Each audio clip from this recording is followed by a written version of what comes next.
Hello guys, welcome back to our new channel. और आज की वीडियो में हम आपको दिखाएंगे कि पाकिस्तान से मस्कत जाना हो तो स्पेशल फ़्लाइट के क्या क्या प्रोसीजर्स हैं। मिलते हैं ब्रेक के बाद।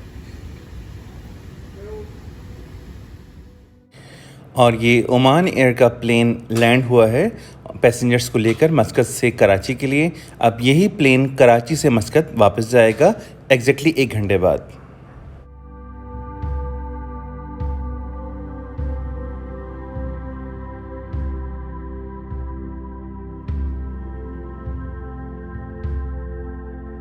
हेलो गाइस, और आज हम जा रहे हैं वापस मस्कत अपने घर। हमें यहाँ पे 5.5 महीने हो गए और हम यहाँ पे फंस गए थे बेसिकली। और ये हमारी स्पेशल फ़्लाइट है। अब स्पेशल फ़्लाइट में अल्लाह का शुक्र है हमें अप्रूवल मिल गया था। तो अब हम जा रहे हैं मस्कत और सारे प्रोसीजर्स के हमें अप्रूवल कैसे मिला और हमारे साथ ओमान एयरपोर्ट पे क्या होगा वो सब हम आपके साथ शेयर करेंगे।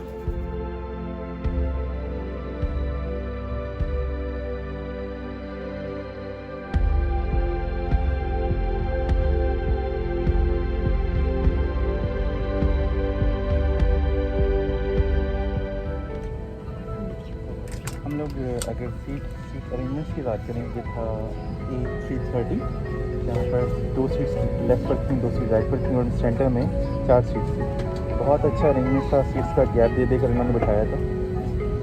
और हम लैंड कर चुके हैं मस्कत में। और आगे के क्या क्या प्रोसीजर्स हैं हम लोग आपको थोड़ी देर में बताते हैं।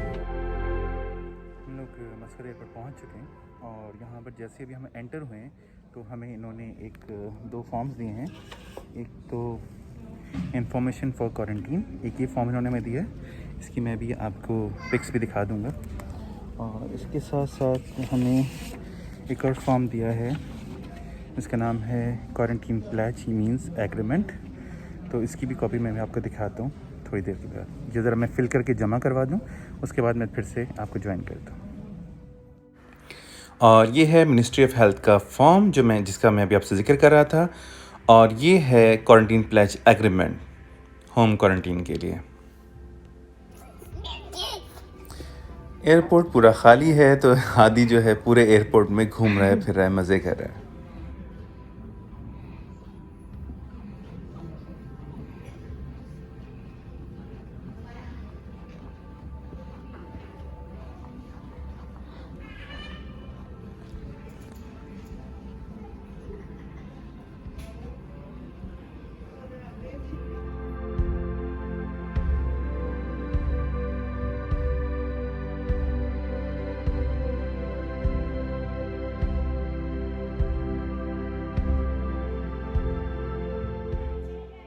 यहाँ आपको बैक साइड पर कुछ लोग नज़र आ रहे होंगे, बस यही लोग हैं जो पूरी फ़्लाइट से आए हैं। तो गाइस, जैसा कि इतना सारा न्यूज़ में आ रहा था कि एयरपोर्ट पे ऐसा होगा वैसा होगा, तो रियलिटी ये है कि ऐसा कुछ भी नहीं हुआ। ना ही कोई PCR टेस्ट हुआ यहाँ पर और ना ही कोई फॉर्म भरवाया गया, सिवाय इस चीज़ के कि एक फॉर्म में बस ये सिंपल सी इंस्ट्रक्शन थी जिसमें वो कुछ जानना चाहते इन्फॉर्मेशन कि आपको कोई कफिंग तो नहीं है, सांस लेने में प्रॉब्लम तो नहीं है, फीवर तो नहीं है।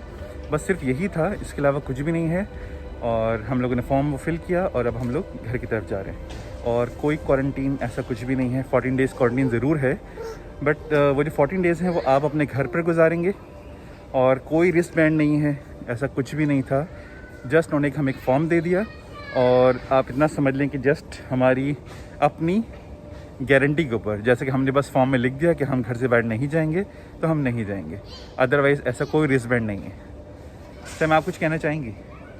सब कुछ नॉर्मल हुआ जैसे हमें नॉर्मल फ़्लाइट पर करते हैं, नॉर्मली सब आते हैं, तो सब वही हुआ है हमारे साथ। जैसे हम डर रहे थे बहुत कुछ होगा और बहुत पैसे खर्च होंगे, पता नहीं क्या क्या रजिस्ट्रेशन फ़ीस और इंस्टीट्यूशनल क्वारंटीन, इन सब के पैसे ये वो, बट ये ऐसा कुछ भी नहीं है। हम सुकून से आराम से आ गए और कोई खर्चा भी नहीं हुआ। हाँ, टिकट्स हमें महंगे पड़े, नो डाउट टिकट्स एक्सपेंसिव थे।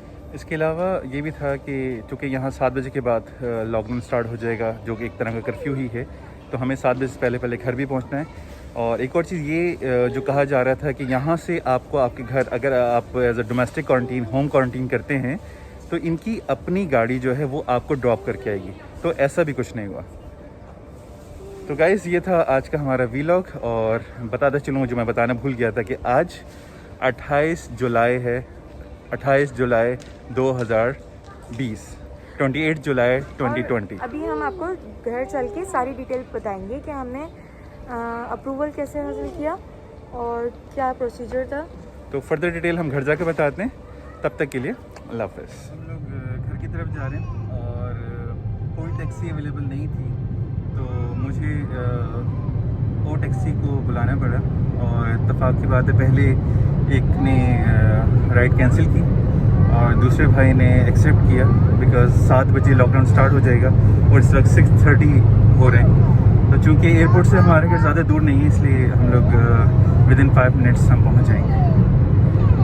तो ये वीडियो दिखाने का मकसद ये था कि कोई स्पेशल ट्रांसपोर्टेशन नहीं है, जैसा बताया जा रहा था कि मवासलात वाले जो एयरपोर्ट वाले ख़ुद आपको आपके घर पर छोड़ेंगे, होम क्वारंटीन होगा, ऐसा कुछ भी नहीं है। अस्सलाम गाइस, हम लोग अपने घर आ चुके हैं और जैसे कि आपसे हमने एयरपोर्ट पे कहा था कि हम आपको फर्दर डिटेल बताएंगे, तो हम लोग तो फ़िलहाल इस वक्त 14 डेज़ की होम क्वारंटीन में हैं। और सबसे पहले मैं आपको बताता चलूँ कि इस फ़्लाइट को, स्पेशल फ़्लाइट को हासिल करने के लिए हमने परमिशन कैसे ली, टिकट कैसे बुक करवाया, वो सारी मैं डिटेल अब आपको बताने लगा हूँ। तो सबसे पहले हमने ओमान एम्बेसी जो कराची में, हमने कुछ डॉक्यूमेंट सबमिट किए थे और वो क्या क्या डॉक्यूमेंट्स थे। एक उसमें था NOC, जिसमें ये क्लियर लिखा हुआ था हमारे स्पॉन्सर की तरफ से, हमारी कंपनी की तरफ से कि हमें इस शख्स की क्यों ज़रूरत है, तो ये डिटेल उसमें लिखनी ज़रूरी होती है। इसके अलावा जो दूसरे डॉक्यूमेंट्स थे, उस डॉक्यूमेंट में आपके पासपोर्ट की कॉपी चाहिए होती है। इसके अलावा आपका जो ID कार्ड है ओमान का, उसकी आपकी कॉपी चाहिए होती है। और इसके अलावा अगर एडिशनल डॉक्यूमेंट्स आप लगा सकें, रिक्वायर्ड नहीं है, अगर आप लगा सकें तो आप CR कॉपी, जो कंपनी CR कॉपी होती है, वो भी आप चाहें तो लगा सकते हैं, तो थोड़ा और ज़्यादा ऑथेंटिक हो जाता है। तो हमने ओमान एम्बेसी में सबमिट किए थे डॉक्यूमेंट्स। और इसके अलावा हमने ministry of foreign affair Oman की ईमेल एड्रेस पर भी अपने सारे डॉक्यूमेंट्स सेंड किए। और इसके साथ साथ आपको याद हुआ कि एक ओमान एयर भी इस सिलसिले में काफ़ी सपोर्ट कर रहा था कि विदिन 5 डेज़ आप जो हैं परमिशन हासिल कर सकते हैं। तो हमने हर जगह अप्लाई किया, मगर जो हमें जवाब मिला वो मिला ओमान एम्बेसी पाकिस्तान से, और उन्होंने हमें कॉल करके बताया कि आपका नाम जो है, आपको हम अप्रूवल मिल चुकी है और अब आप लोग नेक्स्ट फ्लाइट से जा सकते हैं। इसके साथ साथ आप अपनी मर्ज़ी से फ़्लाइट बुक नहीं कर सकते, वो लोग खुद रिकमेंड आपकी जो अप्रूवल लिस्ट है वो ओमान एयर को भेज देंगे और ओमान एयर या सलाम एयर इनमें से कोई एक फ़्लाइट वो आपकी रिजर्व कर देंगे और उसी के ज़रिए आपको वापस ओमान आना पड़ेगा। और आप लोग एक और चीज़ बताता चलूँ कि जो ओमान एम्बेसी वो ऑलमोस्ट 2 to 3 वीक्स ले लेती है अप्रूवल देने में। और हमने अप्लाई किया था 29 जून को और हमें एग्जैक्टली आफ्टर 20 डेज़ हमें की कॉल आ गई थी अप्रूवल के लिए। तो आप लोग भी अगर अप्लाई करें तो प्लीज़ इस बात का ज़रूर ख्याल रखिएगा कि 2 to 3 वीक्स आपको अप्रूवल के लिए लग सकते हैं। चलिए अब आपको थोड़ा क्वारंटीन का बताते चलेंगे। जैसे कि आप लोग न्यूज़ में भी देख रहे होंगे कि जो भी ओमानी जब अपने मुल्क वापस आएंगे तो उनको डोमेस्टिक क्वारंटीन में रखा जाएगा और जो फॉरेनर्स आएंगे उन्हें 14 दिन के लिए इंस्टीट्यूशनल क्वारंटीन में रखा जाएगा। या अगर आप कोई एविडेंस जैसे कि टेनेंसी एग्रीमेंट आप शो कर देते हैं कि आप अपने घर में ही सेम उनके रूल्स को फॉलो करते हुए होम क्वारंटीन कर सकते हैं तो आपको अलाउ किया जाएगा। ऐसा सब न्यूज़ में आ रहा था, मगर जब हम लोग यहाँ पर आए तो हम लोग को ऐसा कुछ भी नहीं मिला और सिर्फ एक हमसे फॉर्म फिल करवाया गया था जो कि मिनिस्ट्री ऑफ हेल्थ की तरफ से था और एक डिक्लेरेशन था कि हम लोग खुद से ही अपने आप को होम क्वारंटीन कर लेंगे और घर से बाहर नहीं निकलेंगे। और इसके साथ साथ आपको ये भी चीज़ पता चलें कि अगर कोई शख्स होम क्वारंटीन में होते हुए बाहर निकलता है तो उस पर 200 रियाल फ़ाइन लगेगा, 200 रियाल फ़ाइन उस पर लगेगा। और एक और चीज़ ये भी थी कि ब्रेसलेट जो 5 रियाल में दिया जाना था एयरपोर्ट पर, वो भी ऐसा कोई ब्रेसलेट नहीं दिया गया। तो अब इतनी सख्ती नहीं है, अब काफ़ी नरमी इन्होंने कर दी है। तो जो लोग आते हुए परेशान हो रहे हैं वो बेफिक्र हो जाएं, ऐसा कुछ भी नहीं है, बिल्कुल स्मूथली हम लोग घर पर आए हैं। तो गाइस आप भी अगर कुछ जानना चाहते हैं तो प्लीज़ हमें कमेंट कीजिएगा, हम ज़रूर अपना एक्सपीरियंस आपके साथ शेयर करेंगे। और प्लीज़ हमारे इस वीडियो को लाइक कीजिएगा, हमारे चैनल को ज़रूर सब्सक्राइब कीजिएगा और बेल आइकन मत दबाना भूलिएगा। तब तक के लिए अल्लाह हाफ़िज़।